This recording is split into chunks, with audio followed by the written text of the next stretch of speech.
around 11 or 12 months, a lot of people were saying that their son or daughters were doing this and saying that, and I realized that my son wasn't. Andrew has what we call auditory neuropathy spectrum disorder. His inner ear actually works, but the electrical signal from his inner ear to his brain gets confused. My goal as a speech therapist and my goal as a team member on the Cochlear Implant Center is to try to evaluate the patient as early as possible.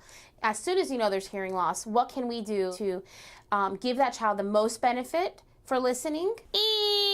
Up! I hear it! My job, or the coordinator's job, is to arrange multiple appointments between different subspecialties involved in the pre-evaluation process of a child who is a candidate to receive a cochlear implant. After we fit him with conventional treatment option, we watch to see if a patient makes appropriate strides and determine progress with what's available. And Andrew, we've watched over 4 or 5 months, and he has not made any progress. As a pediatric social worker working with a cochlear implant program, my goals are basically to help the parents and the families with the process. Obtaining the best outcomes for children with cochlear implants requires a team. They will always be seeing an audiologist, they will always be following up with an otolaryngologist, and there are multiple speech therapy appointments. So the parents have to really be committed to giving their child that access in order for it to be successful. I've had my stressful points, but I think it's the best decision I've made.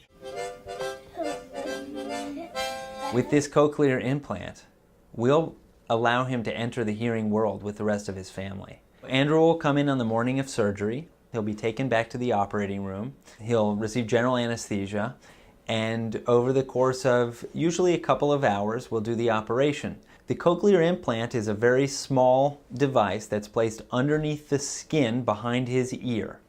We drill out a small area of the bone that actually gives us access to the inner ear. We very carefully and delicately thread the 2-centimeter implant into his inner ear. So Mommy, everything went great. The implant went in into the cochlea without any difficulty.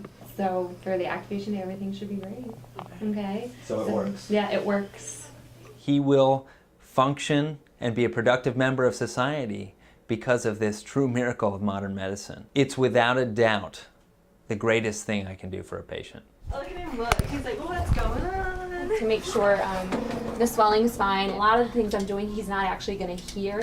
You may notice him kind of maybe look up or something along those lines. Typically anything better than what you were getting prior to implantation, we consider success. Right after implementation, do another assessment and compare it to the previous assessment. So it's a formal understanding of language and expression of language assessment. Once we implant a child, they have to come for a number of visits to have their cochlear implant programmed to their specific hearing level and their hearing needs. Palpate the incision too, make sure it's not. The team doesn't end just with our Cochlear Implant Center. It works with Mom, it works with Grandma, it works with his cousin Elijah, who's 4, so that way everybody is promoting listening skills, auditory skills, verbal communication. Once he has the access to sound with cochlear implant, it's through the speech therapy or the oral rehabilitation that he will do post-implantation that will teach him how to use the sound.